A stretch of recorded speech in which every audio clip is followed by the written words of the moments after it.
Everyone, good morning. কেমন আছেন সবাই? আশা করছি সবাই খুব ভালো আছেন, সুস্থ আছেন, আর আমরাও বেশ ভালো আছি। আমার আজকের আরও একটি নতুন ব্লগে আপনাদের সবাইকেই স্বাগত জানাই। আজ সোমবার আর এখন সকাল 8:30 মতো বাজে, আর এখন থেকে আমি আমার আজকের ব্লগটি শুরু করছি। আশা করছি আমার আজকের ব্লগটি আপনাদের ভালো লাগবে। আর হ্যাঁ বন্ধুরা, ব্লগটি স্কিপ না করে পুরোটিই দেখার অনুরোধ রইল। সকাল থেকেই আজকে একটা ভাবসা গরম রেখেছে, তো সে কারণে কাজকর্মগুলো তো তাড়াতাড়ি হয়ে গেছে, কিন্তু প্রচণ্ড ক্লান্তও হয়ে গেছি। আর এই যে স্নান করে নিয়েছি, আর স্নান করার পরে যে পোলাটা খুলে রেখেছিলাম, হাতটা তো প্রচণ্ড ব্যথা করছিল, তো ডান হাতের একটা পোলা খুলে রেখেছিলাম, তো ওটা পরে নিলাম, আর তাবিজটাও পরে নিলাম। আর তারপরে এই যে ফুলগুলো তুলে নিয়ে এলাম। মা অবশ্য ঘরে যে ফুল কটা ফুটেছিল ওগুলো তুলে নিয়েছিল, কিন্তু আমাদের বাড়ির পেছনে বলেছিলাম না একটা আকন্দ ফুলের গাছ আছে, তো ওখানের ফুলগুলো আমি তুলে এনে দিলাম। আর তারপরে এই যে ফুলগুলো রেখে এই যে এক বালতি জল ভরে নিচ্ছি। তুলসী মন্দিরটা মা ধুয়েই নিয়েছে, এই বালতির জলটা দিয়ে ঠাকুর মন্দিরটা পরিষ্কার করব। আর আজকে ভাবছি যে বাবা লোকনাথকে একটু স্নান করিয়ে দেব। মা তো কয়েকদিন ধরেই বলছিল, আপনারা তো দেখতেই পাচ্ছেন যে এখানে থাকতে আমি একদিনও কিন্তু ঠাকুর মন্দির পরিষ্কার করিনি। জল দিচ্ছি অবশ্যই সোমবারে, কিন্তু মা তার আগেই ঠাকুর মন্দির পরিষ্কার করে নিচ্ছে। তো আমি পরিষ্কার করলে একদম ডিপ ক্লিন করে নিই, কিন্তু মা তো সেভাবে করে না। তো আমি যেহেতু করিনি সেই জন্যই দেখতেই পাচ্ছেন প্রচণ্ড নোংরা রয়েছে কিন্তু। আর এই যে বাবার যে উত্তরীয়টা গায়ে দেওয়া ছিল ওটাও কিন্তু প্রচণ্ড ধুলো হয়ে গেছিলো, তো ওটা একটু কেচে বাইরে মেলে দিয়ে চলে এসেছি। আর তারপরে একটু ডাব শ্যাম্পু গুলে নিচ্ছি। বাবাকে যখনই স্নান করানো হয় তখনই কিন্তু ডাব শ্যাম্পু দিয়েই স্নান করানো হয়।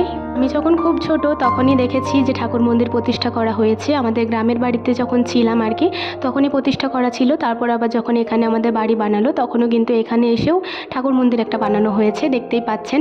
তো আমি কিন্তু আজ অবধি কখনো বাবার গায়ে স্নান করাইনি, জীবনে প্রথমবার বলতে পারেন আজ বাবার গায়ে স্নান করাচ্ছি। তো এটা আমার কাছে একটা নতুন অভিজ্ঞতা আর খুবই ভালো লাগার একটা জিনিস। বাবাকে কিন্তু বছরে 2বার স্নান করানো হয়। বাবার যখন তিরোধান দিবস আসে তার কিছুদিন আগে একবার স্নান করানো হয়, আর বাবার যখন জন্মদিন পালন করা হয়, মানে বাবা লোকনাথের তো জন্মাষ্টমীর দিনেই জন্মদিন পালন করা হয়, তার কিছুদিন আগে একবার স্নান করানো হয়। তো এতদিন অবধি কিন্তু আমার মাই এটা করে এসেছেন, এই প্রথমবার আমি এটা করছি। মাই আমাকে বলল যে ওরু তুই এবার স্নানটা করিয়ে দে, তো সেটাই আমি করছি আর কি। কয়েকদিন পরেই তো বাবার তিরোধান দিবস আসছে, সেদিন তো বাবার ছোট্ট করে একটু পুজো হবে, তো সে কারণেই আর কি এটা করা। আর আজকে কিন্তু মনটা খুবই ভালো রয়েছে, কিন্তু শরীরটা খুবই ভালো নেই, কারণ প্রচণ্ড ক্লান্তি লাগছে। আর আপনারা তো জানেনই যে আমার একটুতেই ইমিউনিটি পাওয়ার কমে যায়, তো সেটাই হয়েছে আজকে। কিন্তু হ্যাঁ, এই কাজটা করতে করতে কখনোই কিন্তু একটুকুর জন্য ক্লান্তি লাগেনি। প্রচণ্ড কষ্ট লাগছিল, কিন্তু তার সত্ত্বেও বাবাকে ডেকে ডেকেই এই কাজটা সম্পূর্ণ করেছিলাম। আমি অনেক মানুষকে দেখেছি যারা কিন্তু এগুলো করতে প্রচণ্ড ভয় পায়, কিন্তু সত্যি বলতে ভগবানের কৃপায় আজ পর্যন্ত এই ভয়টা আমার জীবনে আসেনি। আমি কিন্তু সবসময় মনে ভক্তি রেখেই এই কাজগুলো সম্পূর্ণ করেছি, আর এর ফল কিন্তু আমার খুবই ভালোই হয়েছে। কখনো কিন্তু আমি কোনো ভয় ভীতি এইসব আমার জীবনে আসেনি। আমি সবসময় একটা কথাই চিন্তা করি, আমরা যেমন নিজেদেরকে পরিষ্কার পরিচ্ছন্ন রাখি, নিজেদের থাকার জায়গাটাকে পরিষ্কার পরিচ্ছন্ন রাখি, সেরকম আমাদের ঈশ্বরের থাকার জায়গাটাকে যদি আমরা পরিষ্কার পরিচ্ছন্ন রাখি, আমাদের ঈশ্বরকে যদি আমরা ভালোভাবে স্নান করিয়ে রাখি, সেই ঈশ্বর কেন আমাদের খারাপ চাইবে, কেন আমাদেরকে ভয় দেখাবে? এটা কখনোই হয় না যে আমরা ঈশ্বরকে এত এত ভালোবাসা দেব আর তার বিনিময়ে কিন্তু ঈশ্বর আমাদেরকে কখনোই কষ্ট দেন না, তারাও আমাদেরকে দ্বিগুণ ভালোবাসা ফেরত দিয়ে দেন। সত্যি বলতে ছোটোবেলা থেকেই মাকে দেখে এসেছি বাবা লোকনাথকে জল দিতে, আজও অবধি মাই দিয়ে থাকেন, আপনারা তো দেখেছেনই। মায়ের শরীর অসুস্থ হোক, শীতকালের এত কনকনে ঠান্ডার মধ্যেও কিন্তু মা স্নান করে জল দিয়েই নিজে খাবার খান। তো এটা দেখে দেখে আমার নিজের মধ্যেও যেন ভগবানের প্রতি একটা ভক্তি এসে গেছে। আর সত্যি কথা বলতে আমি যখনই বিপদে পড়ি, যখনই আমি বাবা লোকনাথকে স্মরণ করি, জানি না কেন একটা অদৃশ্য শক্তি আমাকে সাহস দেয়। অনেক অনেক মানে বলতে বলতে আমার চোখে জল চলে এসছে, যেটা আমি বলতে পারছি না যে কেমন অনুভূতি হয়। এই যে ভয়েসটা দিতে দিতেই, এই কথাটা বলতে বলতেই চোখের মধ্যে আমার জল চলে আসছে। আমি যখনই কিন্তু কষ্টের মধ্যে থেকেছি তখনই কিন্তু এই ঈশ্বরকে আমি আমার পাশে পেয়েছি সমস্ত সিচুয়েশানেই। ঠাকুরের ফটোগুলো একটু ধুলো পড়ে গেছিলো, তো সেগুলো একটু ওই শালুকানিটা দিয়েই একটু মুছে নিলাম। আর শঙ্খটা দেখতেই পেলেন কতটা পরিমাণ নোংরা হয়েছিল, তো শঙ্খটাও ডাব শ্যাম্পু দিয়ে আর ওই শালু কাপড়টা দিয়েই মুছে নিলাম। শঙ্খটা এবার বেশ চকচক করছে আর দেখতে বেশ ভালো লাগছে। তারপরে এই যে এই সাইডে যে জিনিসপত্রগুলো ছিল আর ফটোগুলো ছিল ঠাকুরের, তো ওগুলো সমস্তটাই নামিয়ে নিলাম। আর এরপর এদিকটাও একটু ভালো করে ক্লিন করে নেব, যেহেতু টাইলস লাগানো রয়েছে, তো নোংরাটা একটু বেশি বোঝা যাচ্ছে, তাই না? তো এগুলো আর কি বলুন তো, প্রত্যেক দিন তো আর এভাবে মোছা হয় না, মাঝে মধ্যেই এভাবে মোছা হয়। তো যখনই মাঝে মধ্যে এভাবে মোছা হয় তখনই কিন্তু অনেকটা করেই নোংরা বের হয়। আজকে আমার ঈশ্বর এবং আমার ঈশ্বরের থাকার জায়গাটি দুটোই কিন্তু খুবই সুন্দর লাগছিল, আর নিজের প্রতি একটা ভালো লাগাও লাগছিল যে আমি আমার ঈশ্বরের জন্য এইটুকু পরিশ্রম করতে পারলাম। আমরা আমাদের জীবনে যাই কিছুই করে থাকি না কেন, হ্যাঁ পরিশ্রমটা আমাদেরই থাকে, কিন্তু এটার কৃতিত্ব কিন্তু একার আমাদের নয়, এটা আমাদের ঈশ্বরের চাওয়া, এটা আমাদের ঈশ্বরের ভালোবাসা। ঈশ্বরের প্রতি আমাদের ভালোবাসা থাকলে আমরা সমস্ত কাজ করতেই সক্ষম হব। আমার জীবনে এমন অনেক সিচুয়েশন এসেছে যেখানে আমি নিজে সিদ্ধান্ত নিতে পারিনি, সেই সমস্ত সিদ্ধান্তটা কিন্তু আমি আমার ঈশ্বরের উপরেই ছেড়ে দিয়েছিলাম, আর উনি আমাকে সবসময় সঠিক রাস্তায় দেখিয়েছেন এবং সঠিক মানুষকেই আমার জীবনে জীবনসঙ্গী হিসেবেও বেছে দিয়েছেন। যখন আমাদের ভালোবাসার কথা জানাজানি হয়েছিল তখন কিন্তু আমি বুঝতে পারিনি যে কী থেকে কী হবে। অনেক খারাপ সিচুয়েশনের মধ্যে পড়েছিলাম। ভগবানের কাছে একটা কথাই চেয়েছিলাম আর একটা কথাই ওনাকে বলেছিলাম যে ও যদি আমাকে সত্যিকারের ভালোবেসে থাকে, যদি এর মধ্যে সকলের ভালো থাকে, তাহলেই যেন ও আমার জীবনসঙ্গী হয় এবং আমি ওর জীবনসঙ্গী হই। তো সমস্ত ব্যাপারটাকে আমি কিন্তু আমার ঈশ্বরের উপরই ছেড়ে দিয়েছিলাম যে তোমার যেটা ভালো লাগবে তুমি সেটাই করো, তোমার চোখে যদি এটা সঠিক মনে হয় তাহলেই তুমি আমাদের দুজনের পাশে থাকতে সাহায্য করো, নয়তো তোমার যেটা ইচ্ছা তুমি সেটাই করো। আমার জীবনে যতই কঠিন সময় এসেছে না কেন আমি কখনো নিজেকে ভেঙে পড়তে দিইনি, আর সবসময় নিজেকে শক্ত রেখেছি। শুধু একটা কথাই চিন্তা করেছি যে আমি একটু সময় দেখব কি হয়। যদি সময় দেওয়ার পরেও একই রকমই সিচুয়েশানটা থেকে যায় তাহলে তার কথা পরে ভাবা যাবে, কিন্তু এমনটা তো কখনো হয়নি। নিজেকে সময় দেওয়ার পর যে সিচুয়েশানটা খারাপ পরিস্থিতিটা আমার জীবনে এসেছে ওটাকে কিছুটা সময় দেওয়ার পর ওটা কিন্তু আবার সেই ভালোভাবেই পার হয়ে গেছে, আর ওই খারাপ সিচুয়েশানটার মধ্যে সারা জীবন আমাকে আটকে পড়ে থাকতে হয়নি। আপনাদের সাথে কথা বলতে বলতে দেখতেই পাচ্ছেন আমার পুরো ঘরটাই মোছা ধোয়া হয়ে গেল, আর এই যে বাসনগুলো রয়েছে এগুলো সমস্তটাই মা ধুয়ে রেখেছে, তো সেগুলো সিঁড়িতে উপর দেওয়া ছিল, তো সিঁড়ির থেকে ওপরে তুলে দিলাম আর সিঁড়িটাও ভালো করে ধুয়ে নিলাম। তারপর এই যে 2 বালতি জল তুলে নিলাম, এই বালতির জলটাই করে না আরও একবার বাবার গাটা ধুয়ে দেবো, যে সাদা জলটা আর কি, এতে করে মনটা আমার আরও একবার শান্তি লাগবে আর কি। বাবাকে যখন শ্যাম্পুটা দিয়ে স্নান করাচ্ছিলাম না, মনের মধ্যে একটা অন্যরকম লাগছিল, মনে হচ্ছিলো বাবার আবার চোখে ঝাল লেগে যাবে নাকি, জানি না কেন এটা একটা, আপনারা হয়তো আমাকে খ্যাপায় ভাববেন, কিন্তু কিছু করার নেই, এরকমটাই মনে হচ্ছিল। তো অনেক সাবধানেই বাবাকে স্নানটা করিয়েছি, তো সেই মনোভাবনাটা দূর করতেই আরও একবার সাদা জল দিয়ে ভালো করে স্নান করিয়ে দিলাম।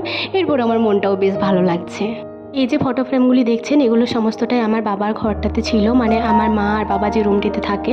তো এখন যেহেতু পছন্দ ওই ঘরে রয়েছে তো সেই কারণে এগুলো এই ঠাকুর মন্দিরে রাখা হয়েছে। তো ওগুলো একটু ভালো করে মুছে ধুয়ে আবার নিজের জায়গায় রেখে দিলাম। আর তারপরে এই যে এই পাশের যে ঠাকুরগুলি ছিল ওগুলো সমস্তটাই শালু কাপড়ের ওপরেই রাখা হয়। তো ওই শালু কাপড়টা আরও একবার ভালো করে ধুয়ে নিয়েছিলাম। তারপরে এই যে সমস্ত ঠাকুরগুলিকে চাপিয়ে দিলাম, আর শিব ঠাকুরকে একটু ভালো করে ধুয়ে নিয়েছি, শিব ঠাকুরকে স্নান করিয়ে নিয়েছি বলতে পারেন। আর তারপর বাবার গায়ে যে উত্তরীয়টা ছিল প্রচণ্ড তো গরম করছে, হাওয়াতেই শুকিয়ে গেছে উত্তরীয়টা, আজকে তো খুব একটা রোদ দেয়নি। তো এই যে ওটা শুকিয়ে গেছে, ওটা নিয়ে চলে এসেছি, আর ভালো করে ভাঁজ করে 2টো সেফটি পিন এঁটে দেবো যাতে এভাবেই থেকে যায়। আর আজকে বাবাকে যতবার দেখছিলাম নিজেই মন্ত্রমুগ্ধ হয়ে যাচ্ছিলাম, এত সুন্দর দেখতে লাগছিল আমার ঠাকুরকে। আমি সবসময় বলে এসেছি জানেন তো যে আমার 4টে বাবা, এক হচ্ছে আমার নিজের জন্মদাতা বাবা, আর এক হচ্ছে এই যে আমার বাবা লোকনাথ, আর একজন যার কাছে আমি গুরু দীক্ষা নিয়েছি আমার গুরুদেব, আর একজন হচ্ছে আমার শ্বশুর বাবা। তো এই 4জন বাবাকে নিয়ে আমি বেশ ভালো আছি। ঠাকুর ঘরের কাজ মোটামুটি সম্পন্ন হলো, এখনও পুজো দেওয়াটা বাকি আছে। তো ওই যে তুলসী মঞ্চে চলে এসেছি, এখানে 1 গ্লাস জল ঢেলে দেবো। তুলসী গাছে তো জল দেওয়া হয়নি এখনও অবধি, তো 2-4টে ফুল দিয়ে দিলাম, তারপর 1 গ্লাস জলও ভালো করে ঢেলে দিলাম। এখনও কিন্তু ধূপটা দেবো না, ঠাকুর মন্দিরে পুজোটা দিয়ে আসি, তারপরে ধূপ নিয়ে এসে পরে এখানেও ধূপ দিয়ে দেবো। আজকে বেশ কয়েকটা তুলসী পাতা তুলে নেব, যেহেতু সমস্ত ঠাকুরগুলোকেই মুছে ধুয়ে রেখেছি, তো সমস্ত ঠাকুরগুলোকেই একটা করে তুলসী পাতা দিয়ে দেবো। তো সে কারণেই অনেকগুলি তুলসী পাতা তুলে নিলাম। তুলসী পাতা তোলার সময় জয়বার তুলসী পাতা তুলবেন, তয়বার কিন্তু ঈশ্বরের নাম করতে হয়, জয় শ্রীকৃষ্ণ বলেই সমস্ত তুলসী পাতাগুলো তুলে নিয়ে চলে এলাম। আর এসে পরে যে আকন্দ ফুলগুলো এনেছিলাম ওগুলো কয়েকটা ছাড়িয়ে নিলাম, একটা মালা দেবো ভাবছি, প্রত্যেকবার ভাবি কিন্তু দেওয়া আর হয় না। আর তারপরে আজকে 4টে ঘটে জল ঢেলে নিচ্ছি, গঙ্গা জল। আর তারপরে যে কটা ফুল ছিল সাদা তো সেই সাদা ফুলগুলো প্রত্যেকটা ঘটে দিয়ে দিলাম। আর এই যে 1 ঘট জল মায়ের জন্য রেডি করে রেখেছিলাম, মা তো পুজো দিতে যাবে, তো ওই জলটা মাকে দিয়ে দিলাম। আর তারপরে পৈতেগুলোও বানিয়ে নিচ্ছি, আজকে তো একটু প্রদীপ জ্বালাবো, সোমবার আর বৃহস্পতিবার এই 2 দিন প্রদীপ জ্বালানো হয় দিনের বেলা, আর যদি সংক্রান্তি পুজো বা অন্য কোনো পুজো থাকে তখনও কিন্তু দিনের বেলা প্রদীপ জ্বালানো হয়। নিজের হাতে নিজের ভগবানের শৃঙ্গার বানানোর অনুভূতিটাই অন্যরকম, তো প্রচণ্ড ভালো লাগছিল। আজকে একটা মালা বানিয়ে দিতে পেরেছি, এতে যে মনের মধ্যে এত খুশি লাগছিল যেটা আপনাদেরকে বলে বোঝানো যাবে না। বন্ধুরা, আমার আজকের ভিডিওটি এতদূর পর্যন্ত যারা দেখলেন তাদেরকে আমার অসংখ্য ধন্যবাদ আর অনেক ভালোবাসা। আপনি যদি আমার এই ভিডিওটি এতদূর অবধি দেখে থাকেন তাহলে অবশ্যই একটি লাইক করে দেবেন এবং সাবস্ক্রাইব করে আমার ছোট্ট চ্যানেলটির পাশে থাকবেন। ঠাকুর ঘরের সমস্ত জোগাড় যন্ত্র রেডি করে নিয়েছি আর তারপর মহাদেবের মাথায় জল ঢেলে নিলাম। এখানে আমি একটা ভুল করে ফেলেছি যে মহাদেবের মাথার উপরেও তুলসী পাতা দিয়ে দিয়েছি। আমি কিন্তু এটা জানতাম না, আমি ভাবতাম শ্রীকৃষ্ণের যেহেতু তুলসী পাতা প্রিয় তো মহাদেবেরও তুলসী পাতা প্রিয় হবে। তো মা আমাকে বললো যে অনু ওটা দিস না, তুলসী পাতা তুলসী নাকি শিবের কে হয়, তো ওই কারণে দিতে নেই। তো আমি এটা জানতাম না, তাই আমি ভুলটা করে ফেলেছি। ভুল আর যেন কখনো না হয় সেটা সবসময় মনে মনে রাখবো। এই পাশে চলে এসেছি যে কটা ফটো ফ্রেম ছিল, তো ও কটাতেও 2-4টে করে ফুল দিয়ে দিলাম, একটা করে তুলসী পাতা দিয়ে দিলাম চন্দন বাটা লাগিয়ে, আর তারপরে বাবা লোকনাথকে ভোগ দিয়ে দিলাম। আর তারপরে এই যে আমি প্রণাম করে নিচ্ছি আর তারপর জপও করে নেব। আপনারা তো জানেনই যে আমার গুরু দীক্ষা নেওয়া আছে, তো গুরুদেবের মন্ত্রজাপ প্রত্যেক দিনই করতে হয়, তো মন্ত্রজাপ করে নিলাম আর তারপরে গুরুর ধ্যানটাও করে নিলাম। আর তারপরে এই যে শঙ্খটা বাজিয়ে নিচ্ছি, অনেক কষ্টেই শঙ্খটা বেজে উঠলো, 3বার বাজিয়ে নিলাম। আর তারপরে একটু ঘন্টাটাও বাজিয়ে নেব। ঘন্টাটা তো প্রত্যেক দিন বাজিয়ে থাকি, আর পুজোর সময় ঘন্টা শঙ্খ না বাজালে কি আর হয়। আর তারপরে ওপরের যে বড় ঘন্টা ছিল ওটাও বাজিয়ে নিলাম, আর গেটটা কিন্তু খুলে দিয়ে এলাম। এখন তো আর ফ্যানটা চালাইনি যেহেতু প্রদীপটা জ্বলছে, নয়তো প্রদীপটা আবার নিভে যাবে। আর তারপরে এই যে কয়েকটা ফুল বেঁচেছিল, তো ওই কয়েকটা ফুল তুলসী মঞ্চে দিয়ে দিলাম।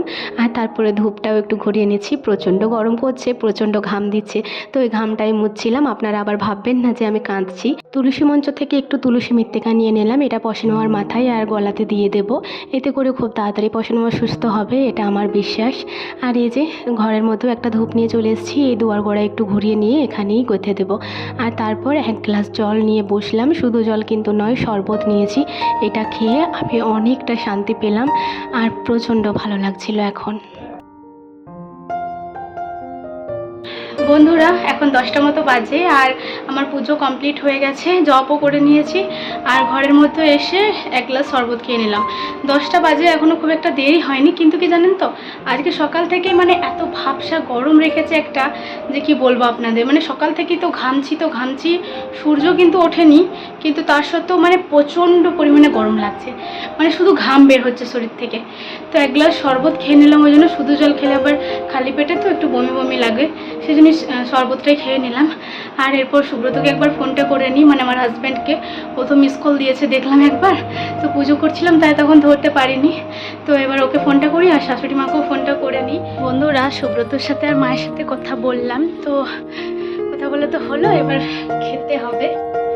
মা মনে হয় পেঁয়াজ ভাজা করেছে, তো এই পেঁয়াজ ভাজা দিয়ে মুড়ি খেয়ে নেবো। পেঁয়াজ ভাজাটা ওই ধার থেকে নিয়ে চলে এলাম আর মুড়িটা এই ঘরে এসে পরে নিয়ে নিলাম। আর এই যে 1 গ্লাস জল নিয়ে নিয়েছি, আর এই যে দিদিমা বোঁদে বানিয়েছে, তো এবার ডোরা লেগে গেছে, তো দিদিমা বোঁদে বানিয়েছিল, তো ওগুলোই ভাইয়ের হাতে দিয়ে পাঠিয়েছে, তো এগুলোই অল্প করে নিয়ে নেব, আমি দিয়ে খেয়ে নেব, ব্যাস। অনেকক্ষণ রেস্ট করার পর খাওয়া দাওয়া করলাম আর তারপরে এই যে ভিজে জামা কাপড়গুলো মেলতে এসেছি। আর এই মুহূর্তে আমার মা আর ভাই দুজনেই চলে এসেছে, ওদের পুজো দেওয়া হয়ে গেছে। তো মা এসে পরে আবার শিব ঠাকুরের মাথায় জল ঢাললো, মানে ঘরের শিব ঠাকুরের মাথায়। আর এই যে আমি জামা কাপড়গুলো ততক্ষণ মেলে নিলাম। আর তারপর ভাই আজকে মামাবাড়ি থেকে দুধ এনেছিল, তো ওই দুধটাই একটু গরম করে নেব, দুধটা ঢেলে নিলাম। আর বোতলটার মধ্যে অল্প জল নিয়ে পরে বোতলটা ধুয়ে আবার ওই জলটা ঢেলে নিলাম।